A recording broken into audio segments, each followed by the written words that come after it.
현재 패드워치상 금리 인하 가능성을 보시게 되시면요. 자, 원래 6월 17일 날 금리 인하 가능성이 대략 60% 중후반대가 됐었습니다.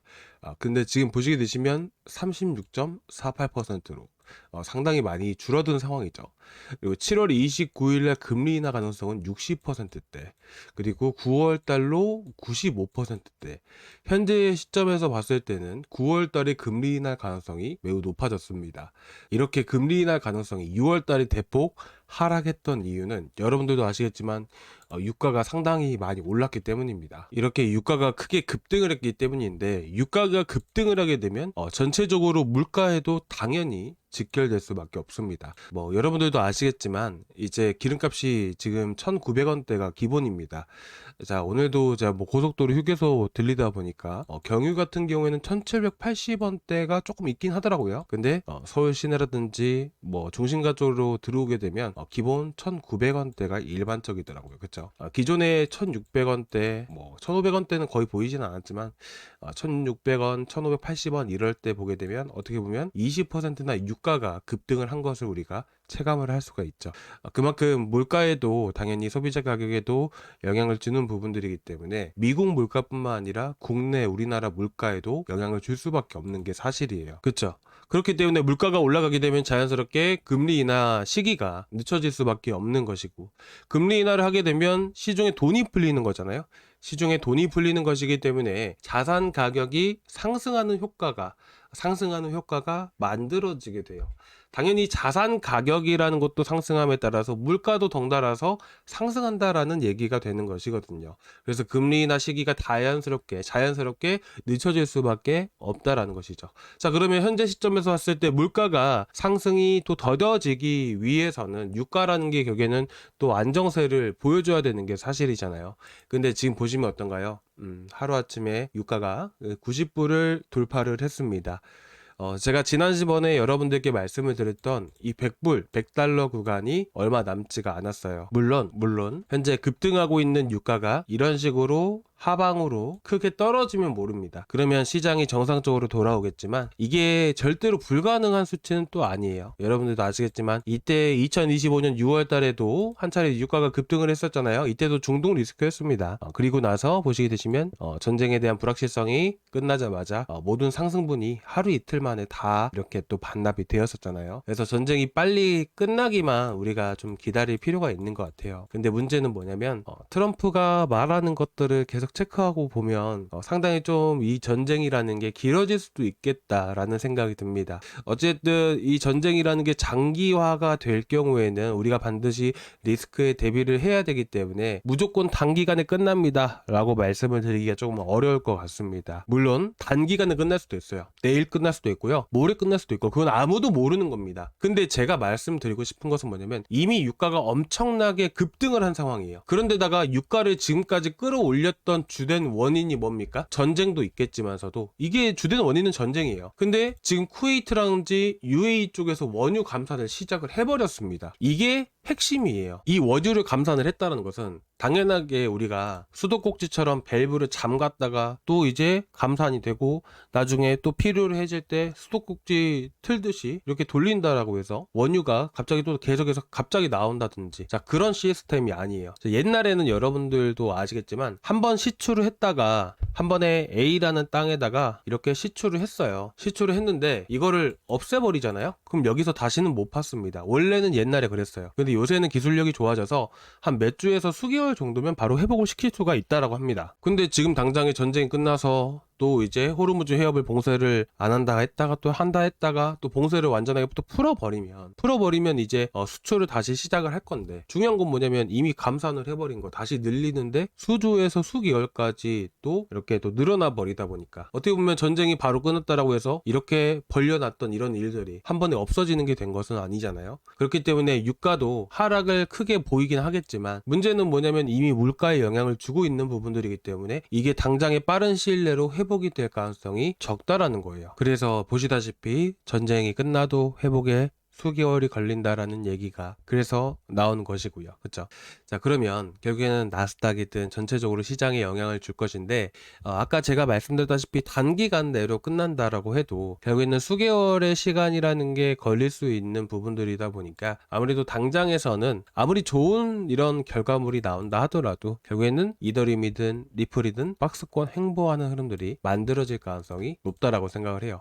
그래서 단번에 바닥까지 내려오면서도 다시 회복해주는 이런 박스권 장세가 지속될 가능성이 높다. 이렇게 여러분들이 보셨으면 좋겠습니다. 그래서 일단은 혹여나 다시 한 번 더 급락을 보인다 하더라도 여러분들이 놀라지 않으셨으면 좋겠어서 말씀을 드리는 거고, 그래서 일단은 지금 현 시점에서 저는 이렇게 생각을 합니다. 어쨌든 이 메이저 코인들이 박스권을 흐름을 또 만들어주고 있고, 그리고 주말 동안에도 저희가 어저께 매도했던 게 라그랑주잖아요. 그러니까 이런 식으로 단타는 계속 해 나갈 거예요, 여러분들. 그래서 단타 위주로 저희는 계속해서 전략을 세울 것이고요. 그리고 메이저가 상승을 하기 위해서는 그에 따르는 암호화폐 시장의 큰 이슈들이라는 게 받쳐줘야 됩니다. 그래야 다시 한 번 더 강세를 보여주는 이런 흐름들이 만들어질 수가 있어요. 근데 앞으로 한두 달, 정말 짧더라도 못해도 한 달 정도는 횡보하는 흐름들이 만들어질 수밖에 없기 때문에 당분간은 이런 이더리움이라든지 리플이라든지 메이저 코인에 대한 추매보다는 단타 전략을 갖고 저희가 매매해 나간다, 이렇게 여러분들이 보셨으면 좋겠습니다. 그래서 지금 어제 같은 경우는 저희가 라그랑주 33%, 35% 이렇게 수익을 보고 나왔고, 이 라그랑주 뿐만 아니라 3일 전에는 5일날에는 어드벤처 골드로 34%, 그리고 얼마 전에도 막 급등을 했던 코인이 하나 있죠. 바로 센트리퓨즈로도 이렇게 또 수익을 보고 나왔습니다. 그래서 여러분들께 지금 계속해서 또 같이 추천을 드리고 있기 때문에 구독자방에서 단타 나가는 것들은 꼭 체크하고 보셨으면 좋겠고요. 저희가 영상에서도 똑같이 나가지만 매수 사인만 드리는 게 아니고요. 이렇게 매도 사인도 정확하게 이렇게 또 나가고 있어요. 그래서 꼭 참고해서 보셨으면 좋겠고, 혹시나 구독자방 다 들어와 계시겠지만 아직 안 들어와 계신 분들은 고정 댓글란에 링크 타고 들어오시면 되시고요. 이 링크를 클릭을 하시면 이 페이지가 나오게 되는데, 여기서 실시간 소통방 입장 눌러주시고 제출 버튼까지 이렇게 눌러주세요. 자, 저희가 일단은 제가 이렇게 해서 초대를 해드릴 건데, 이제 월요일 날에도 계속해서 단타는 나갈 겁니다. 아시겠죠? 그래서 이 정도 수익 보실 수 있는 그런 코인들 위주로 해서만 나갈 거예요. 3%, 5% 이렇게 수익을 보려고 들어가는 것은 또 아니다 보니까 여러분들이 잘 봐주시기 바라고요. 제가 추천드릴 때 투자 포인트도 같이 말씀을 드리기 때문에 추천 나갔다고 해서 그냥 종목만 보지 마시고요. 여러분들이 투자 포인트도 같이 보셨으면 좋겠어요. 어떤 이슈가 있었는지 이런 것들도 같이 말씀을 드리고 있고요. 그죠? 그래서 이렇게 보셨으면 좋겠고요. 저희가 계속 단타 전략을 갖고 보는 이유가 있어요. 여러분들도 아시겠지만 중동 전쟁이라는 게 갑자기 발생이 된 거잖아요. 여러분들 2월 초에 여러분들 3월 달에 중동전쟁 일어날 거 알고 계셨던 분들 계셨나요? 예상은 해볼 수는 있겠죠. 근데 무조건 이렇게 또 발생이 될 거라고 예상하셨던 분은 없으셨을 거라고 생각해요. 이거는 트럼프밖에 모르는 겁니다. 그렇잖아요. 미국의 고위급 관계자라든지 트럼프밖에 모르는 사실이에요. 그렇잖아요. 그렇다 보니까 마찬가지로 이렇게 갑작스럽게 이슈라는 건 분명히 발생될 수밖에 없습니다. 그런 이슈가 특히나 시장이 좋을 때, 시장이 막 올라갈 때는 이제 없던 긍정적인 이슈들, 호재가 될 만한 이런 이슈들이 갑자기 나오게 돼요. 시장이 올라갈 때는. 근데 시장이 반대로 하락을 하고 지지부진하잖아요. 꼭 이럴 때 악재가 나옵니다. 그래서 혹시 모를 사태에 대비를 해서 단타만 계속 하는 거예요. 단타만. 빠르게 우리가 어쨌든 대응이 가능한 이런 단타를 위주로 해서, 그래서 이렇게 하고 있는 겁니다. 아시겠죠?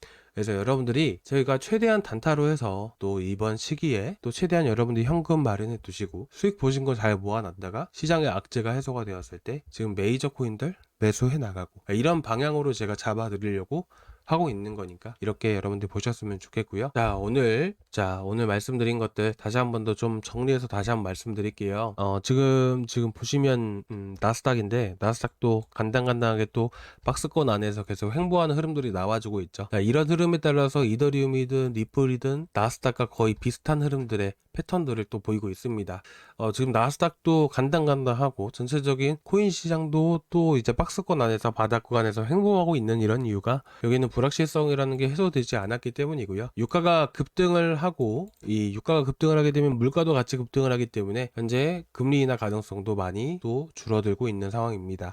자, 그런데다가 지금 쿠웨이트와 UAE에서 원유를 감산을 하고 있다라고 얘기가 전해지게 되면서 유가가 덩달아서 90불을 현재 이미 돌파를 해버린 상황인데, 만약에 전쟁이라는 게 단기간에 끝나면 너무나도 좋을 것 같아요. 근데 아직까지 그걸 모르는 부분들이고, 그리고 방장이 끝난다라고 해서 아주 긍정적이되 아주 좋게도 또 다음날 내일 또 끝날 수도 있는 거잖아요. 근데 끝난다고 해서 유가가 또 많이 급락을 보이겠지만 이미 감산에 들여버린 이런 상황이기 때문에 회복이라는 게 수개월 걸리다 보니까, 마찬가지로 리플이라든지 이더리움 같은 경우도 전쟁이 당장이 끝난다고 해서 폭등을 한다라기보다는 박스권 안에서 횡보할 가능성이 매우 높다, 이렇게 여러분들이 보셨으면 좋겠습니다. 자, 오늘 이렇게 해서 좀 준비를 해왔는데 조금이나마 도움되셨다면 이렇게 구독과 좋아요 한 번씩 부탁드리고요, 그리고 전체 알람 설정까지 한 번씩 부탁드리도록 하겠습니다.